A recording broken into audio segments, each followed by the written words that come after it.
Ampun Pak, ampun.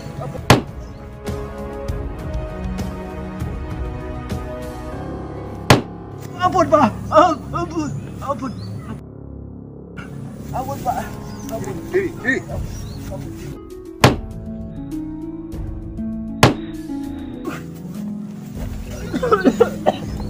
Ampun Pak.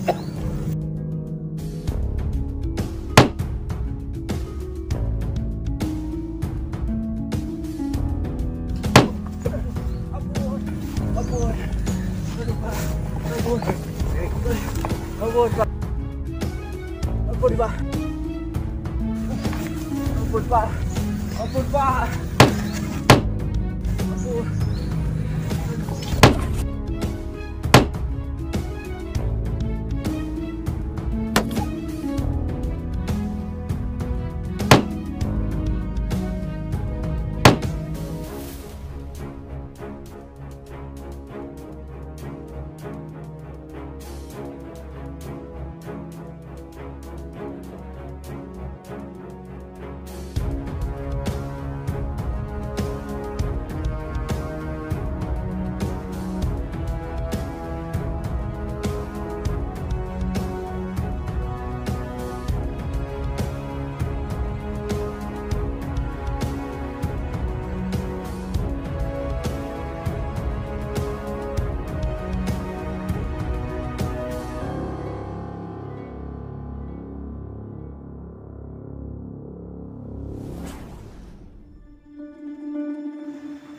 Assalamualaikum warahmatullahi wabarakatuh.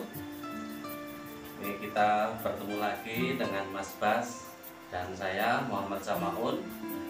Pada kesempatan kali ini insya Allah kita akan membahas bela diri dalam perspektif hukum pidana. Topik bahasan kita atau tema kali ini adalah upaya bela diri yang pada akhirnya berujung kepada penganiayaan ini, Mas. Pada ilustrasi yang barusan kita tayangkan, di situ digambarkan ada seseorang yang sedang mencari rumput gitu ya, atau sedang beraktivitas, kemudian ada seorang pencuri yang berusaha untuk mencuri tas. Kemudian diketahui oleh si pemilik tas ini. Jadi kemudian yang punya barang ini berusaha untuk mencegah atau merebut kembali. Dan di situ diceritakan bahwa si pencuri ini justru malah melawan dengan mendorong tubuh si pemilik tas sehingga pemilik tas ini jatuh. Si pencuri ini kemudian berusaha untuk memukul gitu ya. Kemudian yang punya tas ini berusaha melakukan upaya bela diri. Maka terjadilah perkelahian yang sebenarnya tidak imbang gitu ya. Karena kebetulan yang punya tas ini memiliki keahlian bela diri, sedangkan si pencuri ini berantem saja yang tidak ada dasar-dasarnya bela diri atau nekat gitu. Sehingga dalam perkelahian itu terlihat jelas bahwa orang yang akan dicuri tasnya ini sangat bisa mengontrol perkelahian. Bahkan sampai pada sebuah akhir yang mana si pencuri ini dipukuli, ditendang, dan pada akhirnya terjadilah tindakan penganiayaan ini, Mas. Penganiayaan yang dialami oleh si pencuri ini. Nah, pertanyaannya ini, bagaimana perspektif atau sudut pandang hukum pidana terkait dengan upaya bela diri yang berujung kepada penganiayaan ini, Mas?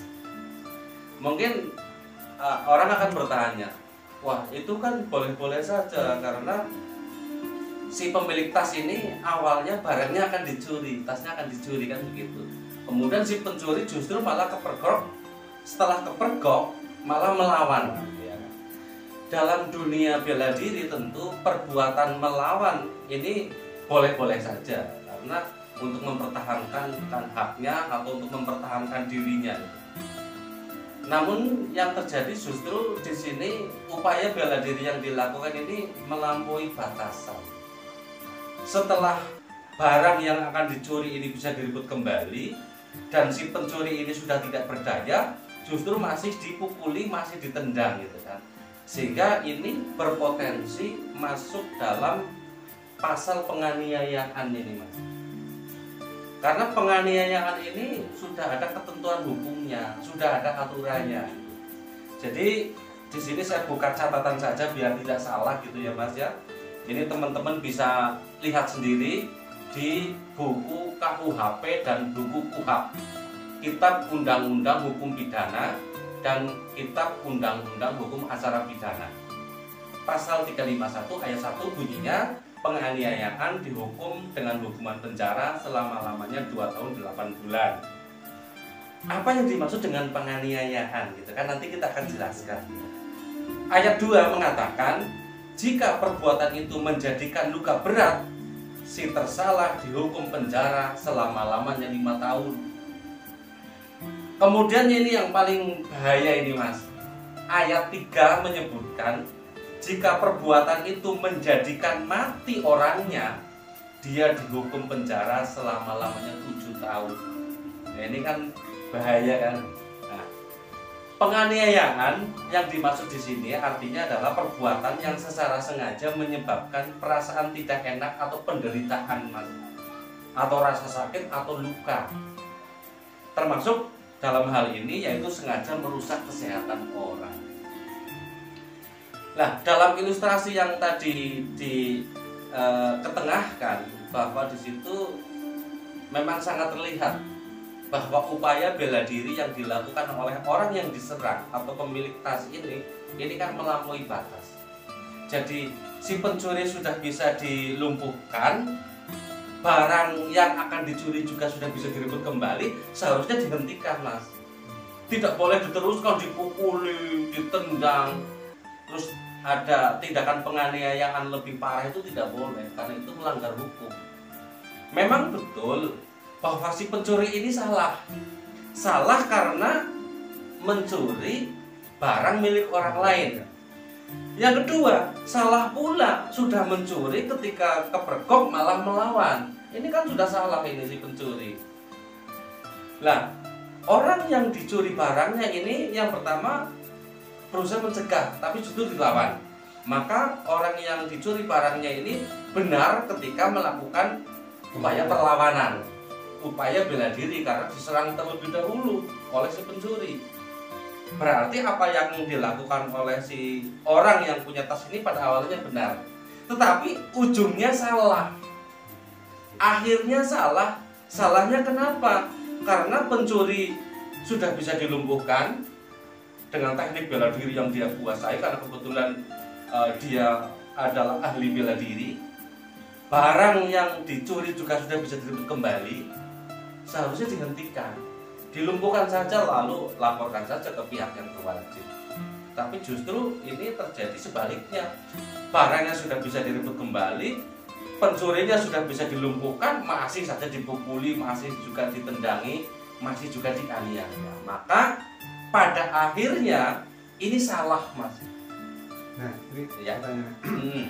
itu kan misalkan si yang ingin mencuri barang itu Ya. kan misalkan melaporkan, dan Ya. apabila tidak melaporkan ini kan tidak akan diketahui oleh pihak yang berwajib. Itu Ya. gimana? Betul. Jadi orang yang dianiaya ini, katakanlah si pencuri ini gitu ya, ini bisa melaporkan ke pihak yang berwajib, bisa ke polisi katakanlah, melaporkan dirinya bahwa dia telah dianiaya gitu kan ya. Membalikkan, seolah-olah membalikkan fakta. Iya. Tetapi tentu polisi atau pejabat hukum di sini kan tidak akan gegabah, Mas. Tentu akan ditanya kenapa kamu dianiaya.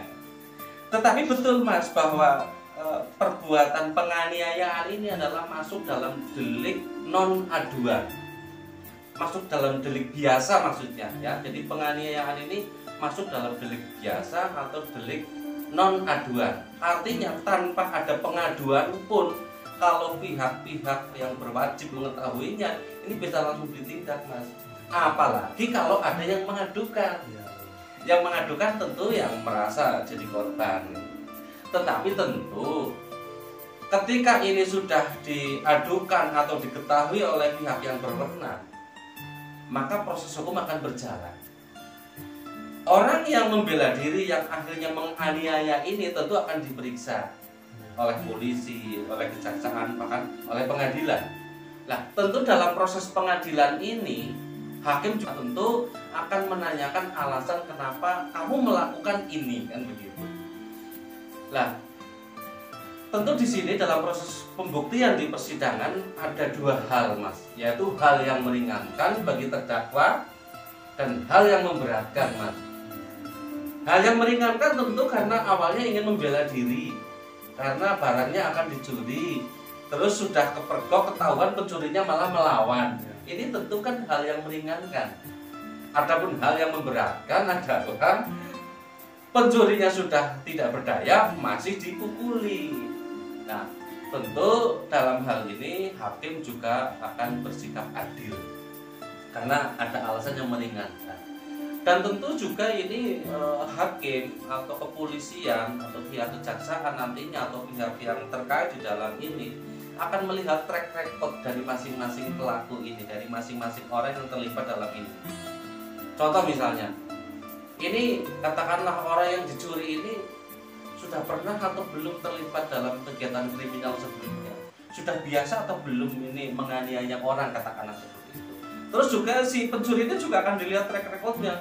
Pencuri ini biasa melakukan kekerasan dalam pencuriannya atau tidak, dalam melakukan aksi kejahatannya atau tidak.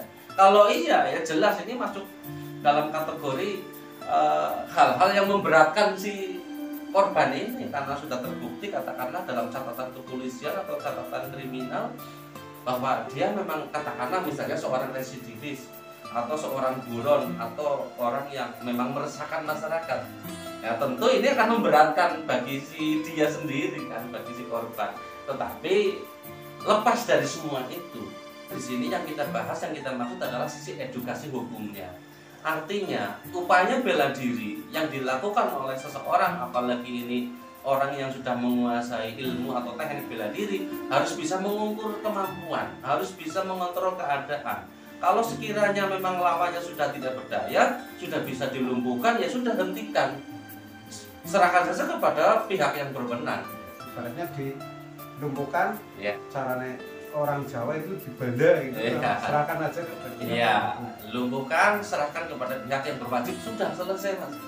Daripada sudah tidak berdaya masih dipukuli malah kena akibat hukum sendiri kan repot. Niatnya mau membela diri, ya bisa juga kan karena emosi manusiawi kan, malah jadi kebablasan, akhirnya terjadilah timbul penganiayaan. Tentu ini tidak dikehendaki dan tidak diinginkan oleh siapapun, termasuk oleh praktisi bela diri. Jadi inilah pentingnya kita melek hukum, pentingnya kita belajar hukum. Jadi tidak hanya kita menguasai teknik bela diri yang mematikan ya kan, atau bela diri yang sangat berbahaya, tetapi kalau ujung-ujungnya nanti akan berurusan dengan pihak yang berwajib, akan berurusan dengan pihak penegak hukum, ini kan repot juga. Maka marilah kita belajar, mengambil pembelajaran dari apa yang kita sampaikan ini, sehingga kita menjadi orang yang bijaksana. Barangkali begitu ya Mas ya. Ya. Bela diri harus seperti tadi di papan memang harus terukur ibaratnya. Iya. Tapi kembali lagi kepada emosional yang membela diri. Iya betul. Maka kewajiban kita di sini juga harus pandai mengontrol emosi, mengelola emosi gitu kan. Jadi tidak hanya pandai memberdayakan diri dari segi teknik bela dirinya, ya, tapi juga harus bisa mengontrol emosi dan juga harus melek hukum. Jangan sampai karena ketidaktahuan seseorang itu dikiranya ini hanya upaya bela diri, ya, tapi ternyata ada pasal yang bisa menjerat gitu kan. Maka inilah pentingnya kita belajar hukum untuk bisa mengetahui mana yang boleh dilakukan dan mana yang tidak boleh untuk dilakukan. Barangkali begitu ya Mas ya. Semoga bermanfaat untuk kita semua. Mohon maaf apabila terdapat kesalahan. Wassalamualaikum warahmatullahi wabarakatuh.